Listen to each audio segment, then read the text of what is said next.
देखिए राठौड़ वंश, और राठौड़ वंश में पार्ट या भाग फर्स्ट आपको लिखना है। ठीक है, संस्थापक लिखे राठौड़ वंश का, इसका संस्थापक लिखे राव सिंहा।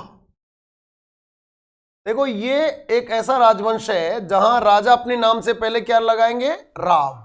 राव इनकी उपाधि है सभी की, ठीक है, राव इनकी सभी की उपाधि का नाम है, तो ये लोग राव लगाते हैं, राव सिंहा। और जो संस्थापक होता है ना उसको बोलते हैं हम आदि पुरुष। क्या बोलेंगे, आदि पुरुष। इसलिए राव सिंहा को हम बोलते हैं राठौड़ों का आदि पुरुष, राठौड़ों का आदि पुरुष कहते हैं। क्योंकि आदि पुरुष का मतलब होता है जो पहला व्यक्ति होता है, जैसे आदि काल होता है, आदि मानव होता है, आदिनाथ।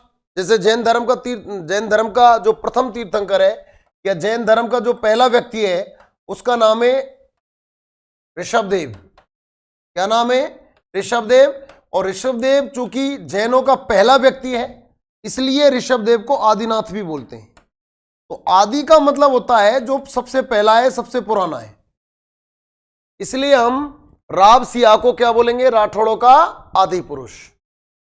ठीक है, अब लिखिए अगला बिंदु, लिख दिया।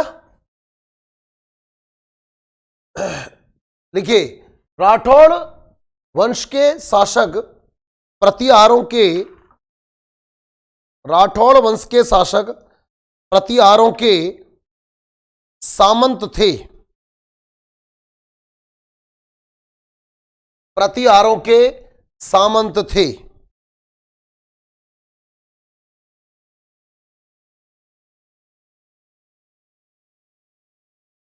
आगे लिखिए अगला बिंदु,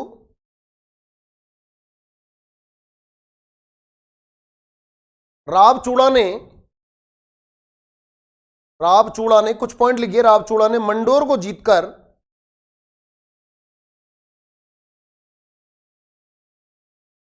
को जीतकर उसे अपनी राजधानी बनाया।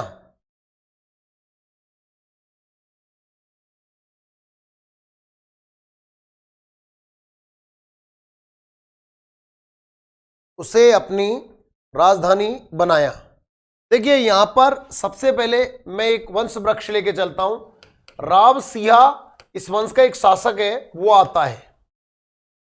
राव सिंहा के बाद में राव आस्थान आया, राव आस्थान नाम का एक शासक आया, और राव आस्थान के बाद में राव वीरमदेव आया। ये इनकी स्वतंत्रता का जनक है, स्वतंत्रता का जनक। इसका मतलब क्या है स्वतंत्रता का जनक, यानी कि इससे पहले राव सिंहा, राव आस्थान जो थे ये दोनों ऐसे थे जो प्रतिहारों के अंडर में काम करते थे, प्रतिहारों के जागीरदार थे, सामंत थे, उनके अंडर में काम कर रहे हैं। लेकिन वीरमदेव ने सबसे पहले ये घोषणा की प्रतिहार वंश के राजाओं के समक्ष कि हम किसी के अंडर में नहीं है, हम स्वतंत्र रहेंगे, हमको किसी की अधीनता स्वीकार नहीं है। इसलिए इन लोगों ने इनको जो है इनकी स्वतंत्रता से विमुख हो गए लोग। इसलिए यहां पर फिर वीरमदेव के बाद में आता है रावचूड़ा। रावचूड़ा ने जब कहा कि जब हम स्वतंत्र हो गए तो हमारी अपनी कैपिटल होनी चाहिए, राजधानी होनी चाहिए, इसलिए रावचूड़ा ने मंडोर को जीत करके मंडोर को अपनी राजधानी बनाया, तो मंडोर को राजधानी बना दिया। भाई इससे पहले तो राजधानी का प्रश्न नहीं उठा है, क्योंकि ये तो किसी के सामंत हैं, जागीरदार है, कर्मचारी हैं किसी, इसलिए रावचूड़ा आया। रावचूड़ा के एक पुत्र था जिसका नाम था, अब मैं यहां से कहानी सुनाता चलूंगा, आप सुनते रहें। रावचूड़ा का एक पुत्र था जिसका सबसे, वैसे ऐसे कहते हैं कि इसके 16 रानियां थी रावचूड़ा की, 16 रानियां थी रावचूड़ा के, जिनमें से सबसे जो छोटी रानी थी उसका नाम था, छोटी रानी का नाम था मोहिलानी। क्या नाम था, मोहिलानी। ये मोहिलानी एक रानी थी, सबसे प्रिय रानी थी इसकी, रावचूड़ा की। इनका एक पुत्र था जिसका नाम था कान्हा। ठीक है, इनके इस पुत्र का नाम क्या है, कान्हा। और रावचूड़ा का जो सबसे बड़ा पुत्र था उसका नाम था रणमल। और रणमल की एक बहन थी, इसकी बहन का नाम था हंसाबाई। इसकी बहन का नाम क्या है? हंसाबाई। ठीक है। अब होता यह है कि रावचूड़ा जब शासक था तो अपने जीवन काल में इसकी सबसे प्रिय रानी मोइलानी ने रावचूड़ा पर यह दबाव बनाया कि मेरा पुत्र कान्हा मारवाड़ का राजा बनना चाहिए। तो यहां पर जो रावचूड़ा है,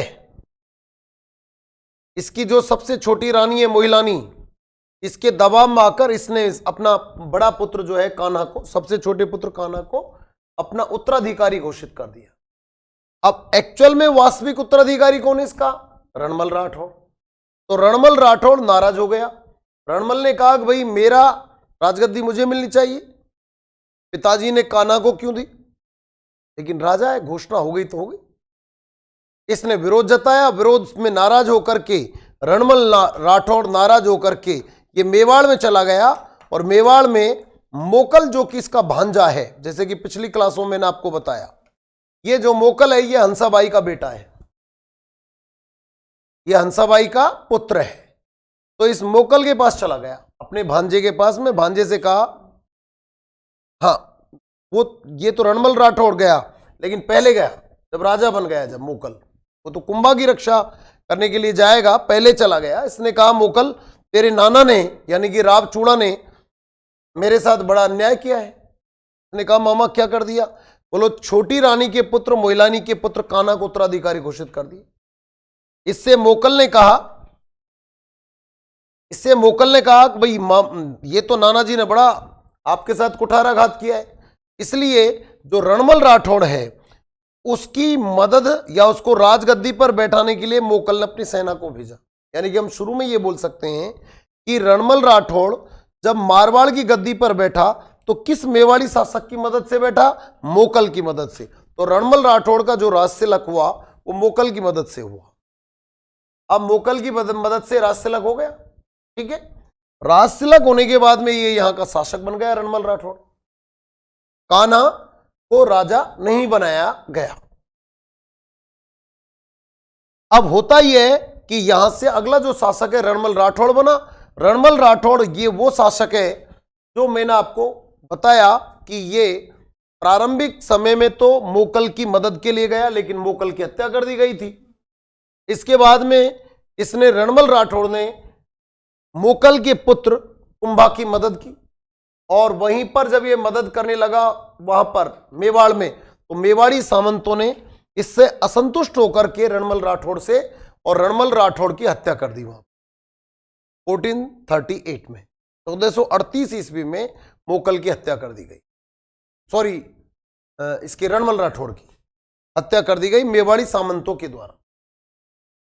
अब रणमल की हत्या के बाद में इसका पुत्र जो था रणमल का पुत्र कौन है? इसका रणमल का जो पुत्र है उसका नाम है रावजोधा। क्या नाम है? रावजोधा। राव रणमल का पुत्र है रावजोधा, ये शासक बना।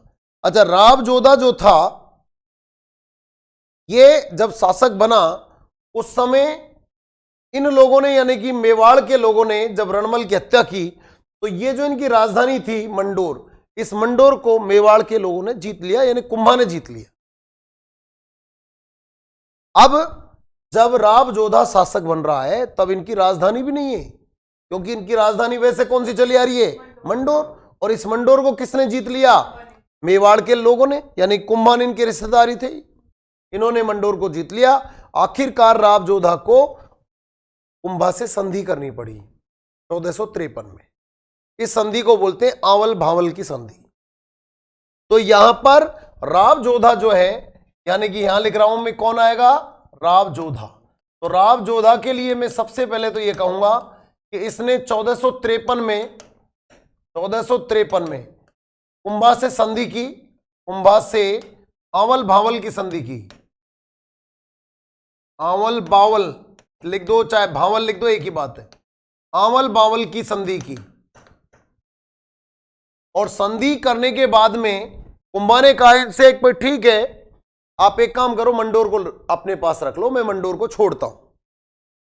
उस मंडोर को कुंभा ने पहले तो जीता था, इसके शासनकाल में रणमल को मार करके और वहां पर उसको जीत लिया था मंडोर को। लेकिन ये रावजोधा जो है इसने आंवल भावल की संधि की, कुंभा से कहा भाई ठीक है तू बड़ा राजा हम छोटे हैं पर आप संधि कर लीजिए। इनके बीच में संधि हो गई और संधि के तहत मंडोर को दे दिया, यानी कुंभा ने इनको क्या दे दिया, मंडोर को वापस लौटा दिया, मंडोर को वापस लौटा दिया। अतः लौटा दिया और इसलिए क्या होता है जब मंडोर को लौटा दिया तो इसने क्या बना दिया, अपनी राजधानी। किसने, रावजोधा ने अपनी क्या बना दिया, राजधानी। किसे बनाया, मंडोर को बना दी। और इसके बाद में ऐसा कहते हैं कि 1459 में इसने जोधपुर नगर की स्थापना की, जोधपुर की स्थापना की और यहां पर मेहरानगढ़ दुर्ग बना दिया, मेहरानगढ़ दुर्ग।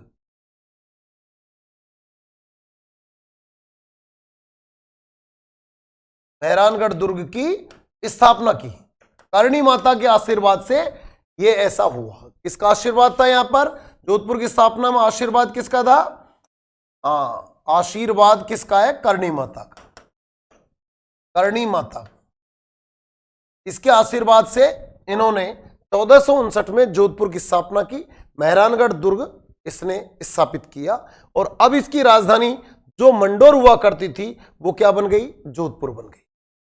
तो जोधपुर मारवाड़ की राजधानी कब बना, 1459 में, 1459 में, तभी यहां पर मेहरानगढ़ का दुर्ग स्थापित हुआ। ठीक है, ये रावजोधा की बात। अब रावजोधा ने संधि की 1459 में, जोधपुर की स्थापना की, आंवल भावल की संधि हो गई। लेकिन अभी राणा कुंभा जो है ये इससे संतुष्ट नहीं है, सेटिस्फाइड नहीं है रावजोधा से। रावजोधा ने आखिरकार ये कहा कि भाई कुंभा तुम किस तरीके से विश्वास मेरा करोगे कि मैं आपके साथ में कोई कुठाराघात नहीं करूंगा। ये काम करो, अपन रिश्तेदार बन जाते हैं दोनों, वैसे तो पहले भी रिश्तेदार ही हैं क्योंकि रावजोधा की बुआ का पोता ही तो है कुंभा। भाई बुआ कौन है, हंसाबाई। तो हंसाबाई का बेटा कौन है, मोकल, और मोकल का पुत्र कौन है, कुंभा। और जोधा कौन है, हंसाबाई का भतीजा है, रणमल का बेटा है। तो कुल मिला के इन्होंने पुराने रिश्तों को तो कर दिया खत्म और नए रिश्ते में क्या हुआ कि रावजोधा ने अपनी पुत्री श्रृंगार देवी का विवाह कुंभा के मझले पुत्र रायमल के साथ कर दिया। तो हम यहां पर बोलेंगे जोधा ने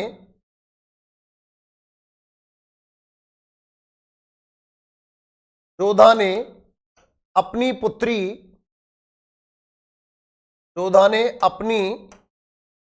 पुत्री श्रृंगार देवी का विवाह किसके साथ कर दिया, रायमल के साथ कर दिया। रायमल कौन है यहां पर, कुंभा का पुत्र, इसलिए यहां पर लिख दीजिए कुंभा का पुत्र के साथ कर दिया। अब तो ये दोनों रिश्तेदार हो गए,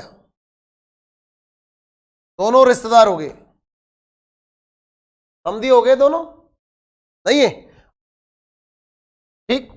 इसको उतारिए आप लोग, साथ साथ उतार दे जाओ आप, ठीक है। तो रावजोधा के पुत्र कितने थे, अब देखिए यहां पर जो रावजोधा है इनके 5 पुत्र थे। सबसे जो बड़ा पुत्र था, सबसे बड़ा पुत्र का नाम था सातलदेव। तो सातलदेव तो कहां का राजा बना, जोधपुर का राजा बना, जोधपुर का शासक बना। और इसका जो 5वां पुत्र था, ये 5वां जो पुत्र है ये इन अपने भाइयों से नाराज हो गया और नाराज होकर के इसने बीकानेर नगर की स्थापना की, बीकानेर राज्य की स्थापना की। 2 बातें, बीकानेर नगर की स्थापना और बीकानेर राज्य की स्थापना। बीकानेर राज्य की स्थापना इसने 1468 ईस्वी में की और बीकानेर नगर की स्थापना इसने 1488 में की।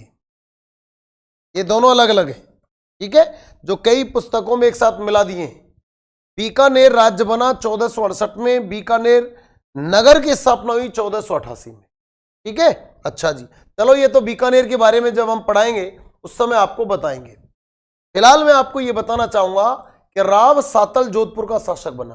राव सातल जब शासक बना तो इसके जीवन की दो घटनाएं आपको लिखनी है। तो एक तो सबसे पहले इसने सातलमेर नगर बसाया। कौन सा नगर बसाया? सातलमेर।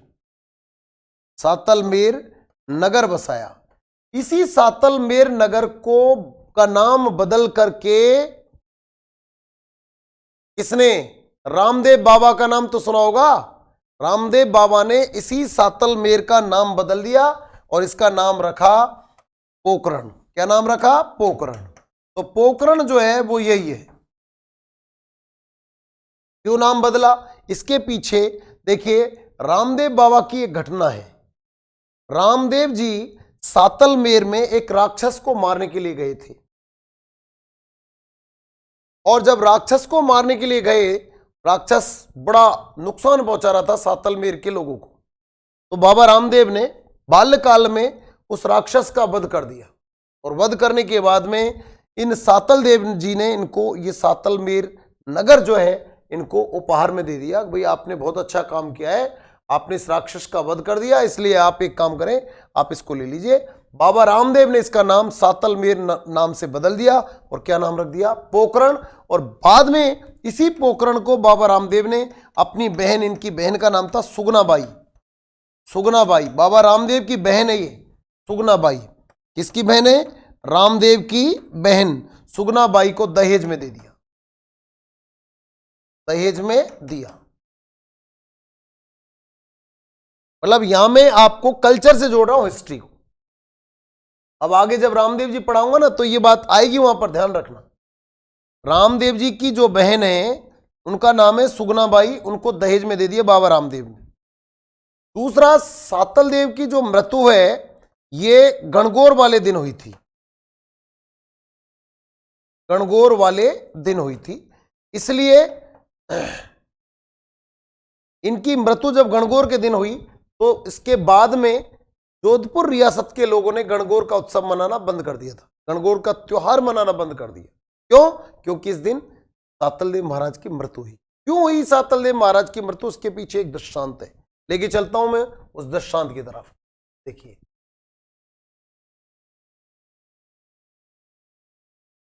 ठीक है। अब देखिए होता ही है कि सातलदेव जी शासन कर रहे हैं। ये मैं राजस्थान का मैप से इसको थोड़ा सा समझाने की कोशिश करूंगा। इधर को अरावली है, यहां पर अजमेर है। ठीक है बच्चों। अब देखिए यहां पर अजमेर है, ये वाली जगह अजमेर की हो गई। ये मारवाड़ राज्य है, सातलदेव यहां पर शासन कर रहे हैं मारवाड़ में। अजमेर का उस समय एक शासक था जिसका नाम था मल्लू खां। क्या नाम है? मल्लू खां। अजमेर का शासक है जिसका नाम है मल्लू खां। मल्लू खां का एक सेनापति है जिसका नाम है घुड़ले खां।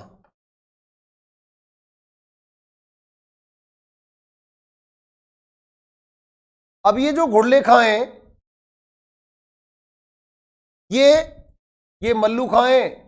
मल्लू खां ने घुड़ले खां से कहा, मतलब किसी प्रयोजनार्थ, ये मान लीजिए आप, इसको गुजरात भेजा।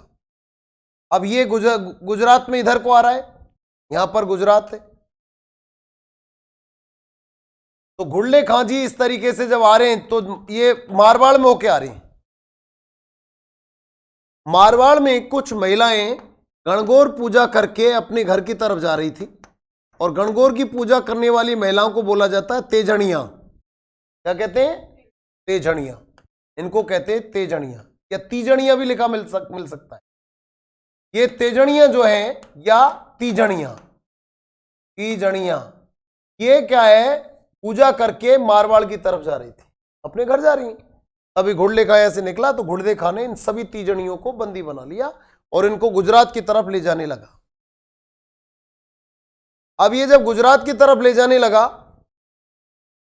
घुड़ले खां, तभी सातलदेव महाराज जो कि कहां के शासक हैं? मारवाड़ के या जोधपुर के शासक हैं। इनको इस बात की जानकारी मिली तो इन्होंने इस घुड़ले खां का पीछा किया, क्योंकि मेरे राज्य में से महिलाओं को अगर बंदी बना करके कोई ले जा रहा है तो हु इज रेस्पॉन्सिबल? तो राजा ही होगा रेस्पॉन्सिबल। तो ये यहां पर रेस्पॉन्सिबल है। तो ये यहां से लेके जा रहा, तो ये मारवाड़ का जो शासक है सातल देव महाराज पीछा करता है, इनके बीच में युद्ध होता है। किसके बीच में? घुड़ले खां और सातल देव के बीच में। घुड़ले खां को मार देता है सातल देव महाराज, पर सातल देव महाराज भी घायल हो जाता है।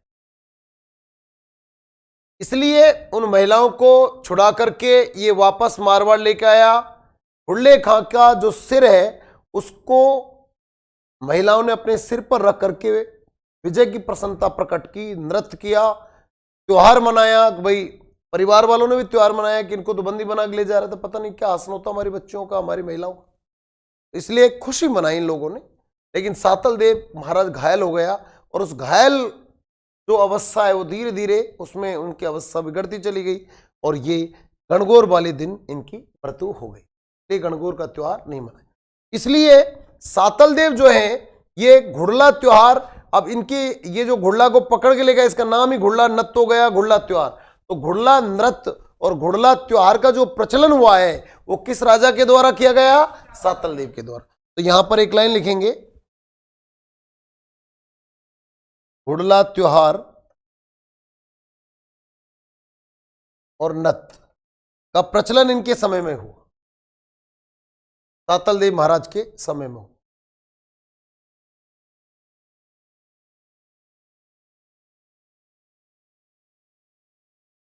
ठीक है, आगे चले।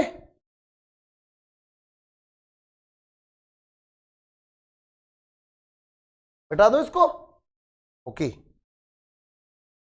नेक्स्ट पॉइंट लेके चलते हैं। सातल देव के बाद में ये सातल देव आ गए। सातल देव के बाद में राव सूजा आए। जब सातल देव की मृत्यु हो गई तो इनका पुत्र आया राव सूजा।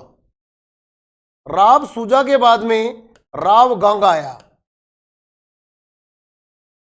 राव गांगा अफीम बहुत खाता था, अफीम के नशे में रहता था, काफी समय हो गया, इसलिए ये ज्यादा अपने राज्य की उन्नति नहीं कर सके, राज्य की सीमाओं में इजाफा नहीं कर सके। तो इनका जो पुत्र है, राव गांगा का जो पुत्र था, इसका नाम था मालदेव। मालदेव ने अपने पिता से कहा, पिताजी आप राजगद्दी का परित्याग कर दें ताकि मैं अपने राज्य की उन्नति कर सकूं, साम्राज्य की सीमाओं में इजाफा कर सकूं। लेकिन ऐसा कहते हैं कि गांगा ने मना कर दिया। इन दोनों पिता पुत्रों में यह बात चली रही थी, तभी खानवा का युद्ध होना सुनिश्चित हो गया। खानवा का युद्ध, और खानवा का युद्ध इसकी राणा सांगा लड़ रहा था। राणा सांगा प्लस उधर को कौन था? खानवा के युद्ध में कौन था? बाबर। राणा सांगा ने, आपको मैंने पिछली क्लासों में बताया कि पाती पेरवन परंपरा शुरू की थी।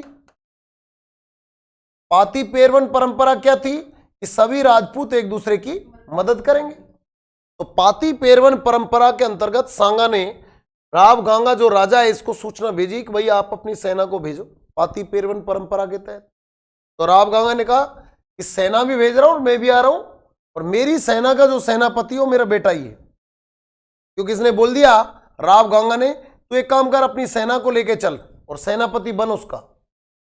खानवा के युद्ध में देखना चाहूंगा तू किस प्रकार के मतलब युद्ध करेगा। तो यहां पर खानवा के युद्ध में गांगा अपनी सेना को भेजता है, सेना को भेजा, और इस सेना का नेतृत्व किसने किया? नेतृत्व किसने किया? यह क्वेश्चन बहुत आता है परीक्षा में। मालदेव ने किया। तो पहली बात, पहला क्वेश्चन तो ये, खानवा के युद्ध में किस राजा ने अपनी सेना को भेजा? तो उसका जवाब क्या है? बोलिए, राव गांगा। और खानवा के युद्ध में मारवाड़ की सेना का नेतृत्व किसने किया? मालदेव ने। दोनों क्वेश्चन अलग अलग है, लेकिन बच्चे अक्सर इसका जवाब मालदेव दे के आते हैं, जो कि गलत है। ध्यान रखें, फिर बोल रहा हूं, अगर पूछे खानवा के युद्ध में मारवाड़ के किस शासक ने अपनी सेना को भेजा, तो सेना भेजने की बात करे तो गांगा, और सेना का नेतृत्व करने की बात करे तो मालदेव। दोनों के उत्तर अलग अलग है। अब ये बड़ा सफल होकर के वापस लौटा, बहुत अच्छा प्रदर्शन किया। हालांकि युद्ध में तो, खानवा के युद्ध में तो राणा सांगा हार ही गया था, लेकिन इसने अच्छा प्रदर्शन किया मालदेव। इसने कहा देख लीजिए पिताजी, मैंने बहुत अच्छा खानवा के युद्ध में प्रदर्शन किया है, तो आप एक काम कीजिए, मुझे अब राजा बनाओ। इसने कहा नहीं। अब इसको गुस्सा आया, इसने कहा पिताजी अफीम बहुत खाते हैं, नशा करते हैं, व्यसनवादी हैं। तो एक दिन इसने मन में प्लान कर लिया कि मुझे पिताजी की हत्या करनी है, मुझे कैसे भी राजगद्दी को हथियाना है, चाहे मार के हत्या हो, चाहे राजी खुशियां हो, या कुछ भी कारण। एक दिन राव गांगा अफीम खा करके झरोखे में बैठा हुआ था, और झरोखे में बैठ करके हवा ले रहा था ठंडी। मालदेव ने चारों तरफ देखा कि आज पिताजी झरोखे में अकेले बैठे हैं, कोई भी यहाँ दासी नहीं है, कोई दास नहीं है, कोई राजकीय कर्मचारी नहीं है दरबार में। तो इसने क्या किया, मालदेव ने उसको झरोके में से धक्का दे दिया गांगा को, और उसको गिरा दिया और हल्ला मचा दिया, पिताजी गिर गए गिर गए गिर गए। लेकिन गिराते समय किसी ने देख लिया, उसने कहा गिरे नहीं, गिरा दिए गिरा दिए गिरा दिए, यानी कि आपने मारा है अपने पिता को। अब तमाम पूरे दरबार में यह हल्ला हो गया कि मालदेव ने अपने पिता की हत्या कर दी, इसलिए मालदेव को पितृहंता कहते हैं। मालदेव को क्या बोलते हैं, पितृहंता। पितृहंता का मतलब होता है जो पिता की हत्या करे वो पितृहंता होता है, जो अपनी मां की हत्या करे वो मातृहंता होता है, जो अपने भाइयों की हत्या करे वो भ्रातृहंता होता है, जो अपनी बहन की हत्या करे वो भगनी हंता होता है, तो जो गाय की हत्या करे वो गोहंता होता है। तो पितृहंता बन गया है, पिता की हत्या करते। अब पितृहंता होने के बाद में तमाम मारवाड़ी राजाओं ने मालदेव से कहा, मालदेव ने कहा भाई मेरा राज तिलक करो जोधपुर में। मारवाड़ी लोगों ने कहा जब तू अपने पिता की हत्या कर सकता है, जब राजगद्दी प्राप्त करने के लिए अपने पिता को मार सकता है, तो फिर हमारा क्या तू अच्छा सोच सकता है, इसलिए हम तुम्हें बतौर शासक के रूप में स्वीकृति प्रदान नहीं करते। मालदेव ने विवाद नहीं किया, और मालदेव इतना समझदार था, मालदेव बहुत दूरदर्शी व्यक्ति था, इसलिए मालदेव 1531 में यहाँ सोजत पाली में चला गया। अपने कुछ चंद जो सहयोगी थे, सोजत ये पाली जिले में आता है, यहाँ चला गया सोजत में, और सोजत पाली में जाके यहाँ अपना क्या करा लिया, राज तिलक करा लिया, और यहाँ ये राज तिलक करा करके बैठ गया। इतना दूरदर्शी था मालदेव कि मालदेव ने यह सोच लिया कि यदि मैं राज्य के लिए अच्छा काम करूंगा तो निसंदेह ये लोग एक दिन मुझे जरूर बुलाएंगे। मालदेव अब राजकीय कार्य करना शुरू करता है। इतने अच्छे काम किए कि तमाम मारवाड़ी सामंत जागीरदार जो इसका विरोध कर रहे थे, इसे बतौर राजा के रूप में स्वीकृति प्रदान नहीं कर रहे थे, वो सब धीरे धीरे एक एक करके 1 बाय 1 ये सोजत पाली चले गए, और कुल मिला के इसको वापस जोधपुर ये खुद लेके आए।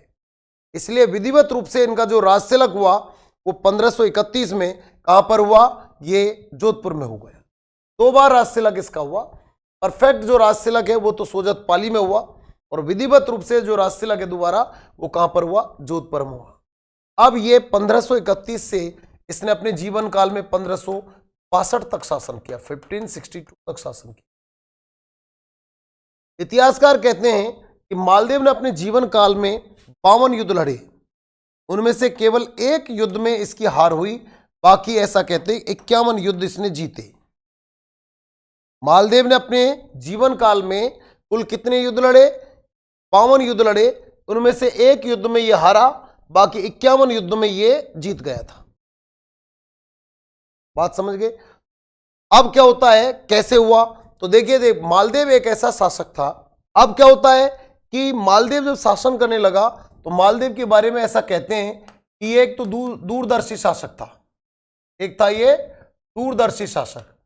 दूरदर्शी शासक क्या होता है, कौन सा होता है, दूरदर्शी ऐसा होता है जो दूर तक नहीं भविष्य के बारे में सोच सके, दूर के बारे में, दूर का मतलब दूरदर्शी। यस, ऐसे दूर मत सोचना यहाँ खड़ा है वो वहां तक का 1 किलोमीटर तक के आदमी को देख ले, वो दूरदर्शी नहीं।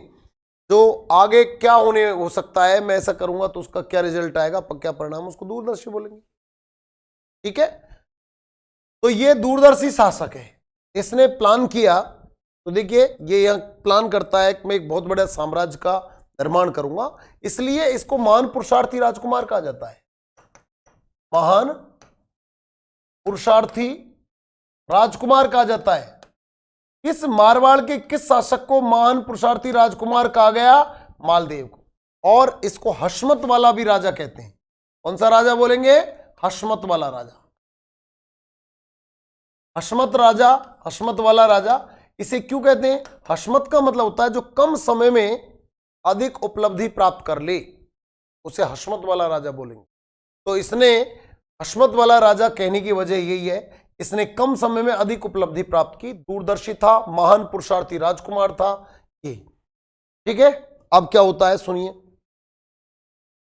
ये जो मालदेव था, अच्छे से समझना, मालदेव जो था ये पहला हिंदू राजपूत था, हिंदू प्रथम, फर्स्ट, ये प्रथम हिंदू राजपूत था जिसने अपनी पुत्री का विवाह किसके साथ कर दिया? पुत्री का विवाह हाजी खान पठान के साथ कर दिया, हाजी खान पठान के साथ कर दिया। और इनकी पुत्री का नाम था लालबाई। हालांकि ऐसा कहते हैं दो पुत्री थी, एक का नाम लालबाई था, एक का कनकाबाई था, कनकाबाई। इन दोनों लड़कियों की शादी इसने मुसलमान शासकों के साथ की थी। तो राजस्थान का पहला राजपूत शासक, दो क्वेश्चन इसमें, राजस्थान का पहला राजपूत शासक जिसने मुसलमानों से वैवाहिक संबंध स्थापित किए वो तो है मालदेव। और राजस्थान का प्रथम शासक, राजपूत शासक जिसने मुगलों से वैवाहिक संबंध स्थापित किए, वहां मुगल शब्द आ गया है, यह मुसलमान शब्द आ रहा है। तो मुसलमानों से वैवाहिक संबंध स्थापित करने वाला राजा तो मालदेव है, और मुगलों से वैवाहिक संबंध स्थापित करने वाला राजा कौन है? भारमल है, कछवा वंश का या आमेर का राजा था। दोनों क्वेश्चन अलग अलग है। ठीक है, तो एक तो मुगलों से वैवाहिक संबंध स्थापित करने वाला वो कौन था? भारमल। एक मुसलमानों से वैवाहिक संबंध स्थापित करने वाला था, तो वो कौन था? मालदेव था। मालदेव ने अपनी दो पुत्री लालबाई और कनकाबाई का विवाह मुसलमानों के साथ किया, जिनमें से एक तो कौन था? हाजी खां पठान था। ठीक है, अच्छा जी, अब बात करेंगे इनका विवाह की बात करें। इनका विवाह, इनकी पत्नी का नाम क्या था? तो मालदेव की जो पत्नी थी, इनकी पत्नी का नाम था उमादे। इनकी पत्नी का नाम क्या है? उमादे। उमादे कौन है? ये जैसलमेर का एक राजा था, जैसलमेर शासक। और इस शासक का नाम क्या है? जैसलमेर के शासक का नाम लूणकरण महाराज, लूणकरण। उसकी पुत्री है ये उमादे, इसकी पुत्री है। तो इसकी शादी हो गई मालदेव के साथ, पर ऐसा कहते हैं कि दोनों पति पत्नी के बीच में अनबन हो गई शादी के होते ही, और इसलिए इनकी पत्नी इनसे अनबन होने के कारण इसको छोड़ करके चली जाती है। और इसलिए इस उमादे को बोलते हैं इतिहास में क्या बोला जाता है? रूठी रानी। इतिहास में इसे कहते हैं रूठी रानी। और ऐसा कहते हैं कि ये रूठने के बाद अजमेर के तारागढ़ दुर्ग में चली गई, अजमेर के तारागढ़ दुर्ग में चली गई, दुर्ग में चली गई, अजमेर के तारागढ़ दुर्ग में चली गई। इसलिए तारागढ़ का जो दुर्ग है, इसलिए तारागढ़ दुर्ग रूठी रानी का महल कहलाता है, रूठी रानी का महल कहलाता है, रूठी रानी का महल कहलाता है।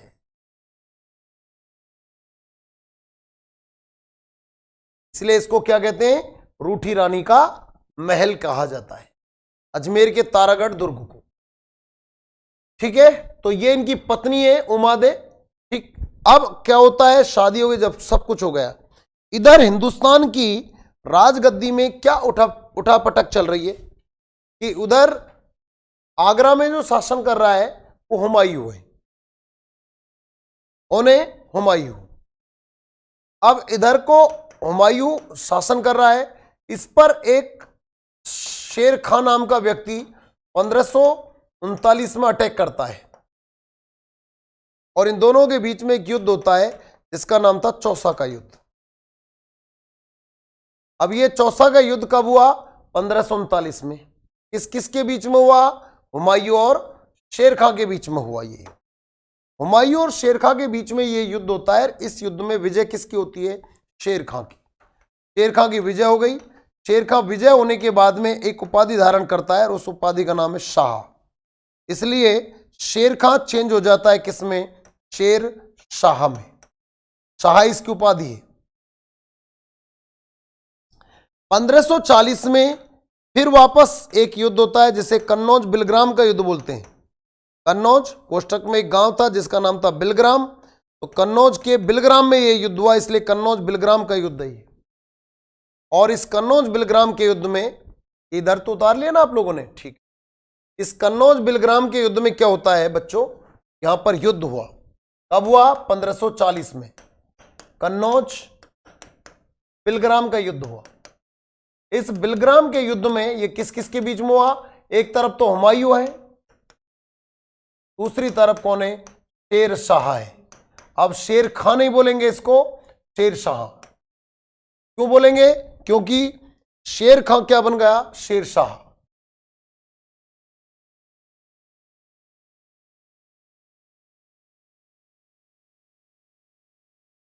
शेर शाह बन गया,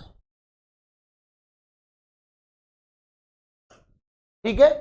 अब शेर शाह बन गया, युद्ध हुआ इतना भीषण कि शेर शाह ने हुमायूं को भगा दिया युद्ध क्षेत्र से। और तो और बल्कि अब तक तो ये कोई बात नहीं, इस पर अटैक करके इसके थोड़ा बहुत इलाके को जीत लेता था, अब की बार तो शेर शाह ने इसके राजगद्दी, घर वर सबको छीन लिया, यानी कि हुमायूं हो गया निर्वासित। निर्वासित कहते हैं उस व्यक्ति को जिसका कोई आवास ही नहीं हो, तो हुमायूं निर्वासित हो गया। निर्वासित होकर के हुमायूं पलायन करता है, अब इधर उधर इसको कोई रोक भी नहीं सकता, भागता फिर रहा है। शेर शाह ने इसके पूरे राज्य पर कब्जा कर लिया, बैठ गया।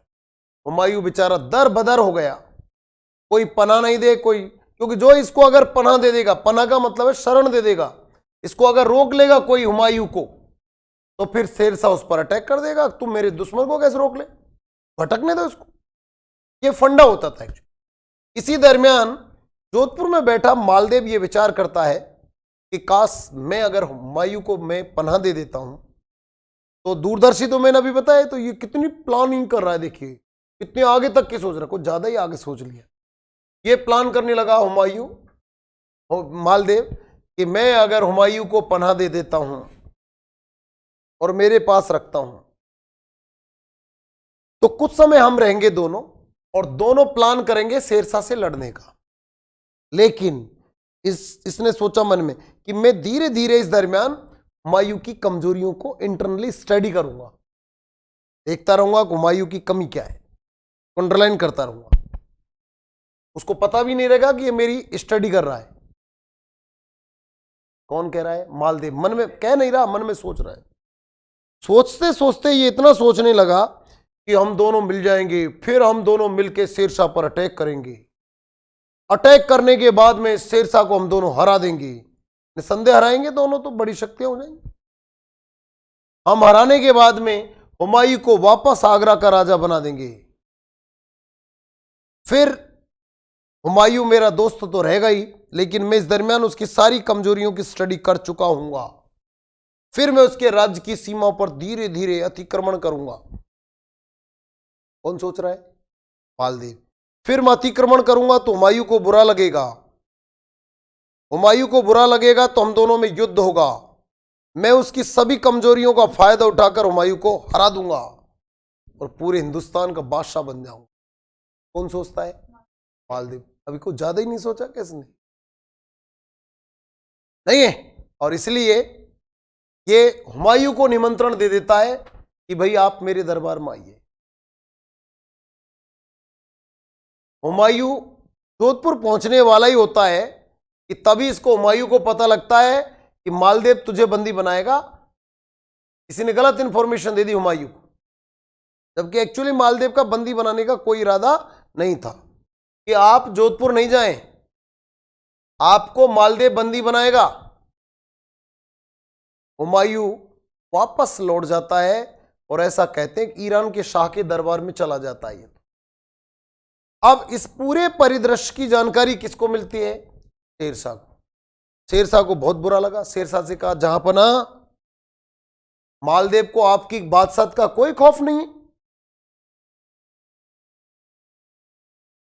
भाई लोग लगाने वाले बहुत होते हैं ना, अब कैटलिस्ट का काम कर रहा है वो, इसको उत्प्रेरक, इसको एक्साइटेड कर रहा है लड़ने के लिए कि मालदेव को आपकी बादशाहत का कोई खौफ नहीं है। बोलो क्यों, तो उसने आपके दुश्मन हुमायूं को पनाह देने की बात कही, और हुमायूं तो पहुंच भी गया था पनाह लेने के लिए, लेकिन किसी ने उसको वहां से वापस उसकी प्लान की सूचना दे दी, इसलिए भाग गया। तो शेरशाह को बुरा लगा, अटैक कर दिया जोधपुर पर 1544। इसलिए लिखिए 1544 में दोनों के बीच में, यानी कि शेरशाह सूरी ने जोधपुर के किले के ऊपर घेरा डाल दिया। कई दिन तक घेरा हुआ, सुनिए एक मिनट, कई दिन तक घेरा डाल के रखा शेरशाह सूरी ने जोधपुर में, लेकिन इससे टूटे नहीं दुर्ग। इसने अपने दरबारी मंत्रियों से मंत्रणा की, भाई हम किस तरीके से सफल हो सकते हैं। हमारा छल कपट तो करना ही पड़ेगा। तो इसने मालदेव के दो विश्वसनीय सेनापति थे, एक का नाम था जैता और एक का नाम था कुंपा। तो जैता और कुंपा जो हैं, ये दोनों विश्वसनीय व्यक्ति थे। जैता और कुंपा दोनों विश्वसनीय व्यक्ति हैं। दोनों 1544 में जब मालदेव के वहां घेरा डाल रखा है शेरशाह सूरी ने, तो शेरशाह सूरी क्या करता है, जैता और कुंपा के नाम से फर्जी दस्तावेज तैयार कराता है, और मालदेव जिन रास्तों से गुजरता था, आता जाता था, वहां डलवा दिया उनको। कोई फर्जी कागज जैसे मैं किसी के नाम से लिख दूं, हालांकि उस व्यक्ति को पता ही नहीं हो कोई, और लिख दें, बाद में पता तो चल ही जाता है कि ये वास्तव में इसने, नरेंद्र तिवाड़ी ने तो नहीं लिखा, किसी और ने, या उसने तो नहीं लिखा, मैंने लिखा है। तो ऐसे ही जैता कुंपा के नाम से शेरशाह सूरी ने फर्जी दस्तावेज बना करके और मालदेव के उन स्थानों पर पटकवा दी। वो मालदेव के हाथ लग गए। मालदेव ने उसको देखा फर्जी दस्तावेजों को, जिसमें यह पता चला मालदेव को, मेरे दो सेनापति जो दोनों मेरी भुजा है, ये मुझे धोखा देंगे और शेरशाह सूरी के खेमे में जाके मिल जाएंगे। जबकि एक्चुअल ये था कि इनको पता भी नहीं है। इसलिए मालदेव को जब वो दस्तावेज मिले, तो मिलने के बाद में मालदेव जोधपुर के किले को छोड़कर भाद्रजून के किले में चला गया। अब क्या होता है कि जैता और कुंपा को जब जानकारी मिली कि फर्जी दस्तावेज हमारे नाम से तैयार करवाए हैं दुश्मन की सेना ने और दुश्मन ने, तो इन्होंने कहा कि निर्णय लिया कि अब तो युद्ध होगा, ये क्योंकि हम पर कलंक लग गया है। अब तो इस कलंक को धोने का दो ही तरीके हो सकते हैं, या तो हम मर के कलंक को धोएं वीरगति को प्राप्त होकर, या फिर हम दुश्मन को वीरगति को पहुंचा के, या तो युद्ध में हम वीरगति को पहुंचे या फिर उसको दुश्मन को मारे।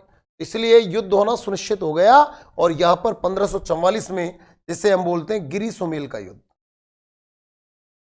गिरी सुमेल का युद्ध होता है। और इसे कई लोगों ने क्या कहा, जैतारण का भी युद्ध कहा। इनके बीच में यह युद्ध होता है। इस युद्ध को शेरशाह सूरी की सेना बड़ी मुश्किल से जीतती है। इस युद्ध को शेरशाह सूरी की सेना बड़ी मुश्किल से जीतती है, और जीतने के बाद में शेरशाह सूरी एक स्टेटमेंट जारी करता है कि मैं मुट्ठी भर बाजरे के लिए हिंदुस्तान की बादशाहत को खो बैठता। ये बात किसने कही, शेरशाह सूरी। इस तरीके से वो इस युद्ध को बड़ी मुश्किल से जीता, और इसके बाद में शेरशाह सूरी अपने प्रधान सेनापति खैवास खां को, इसका सेनापति का नाम क्या था, खैवास खां, इसको ये किला सौंप दिया कि जोधपुर को तुम संभालो खैवास खां। लेकिन कुछ समय के बाद शेरशाह सूरी मर गया खुद। मालदेव ने पुनः इस किले को हस्तगत कर लिया, अपने अधिकार में ले लिया, और इस तरीके से कहते हैं कि मालदेव 52 युद्धों में से केवल इसी युद्ध में हारा, बाकी में 51 में। ठीक है, ये मालदेव की कहानी थी, मालदेव के बारे में जानकारी थी। ठीक है, थैंक यू वेरी मच।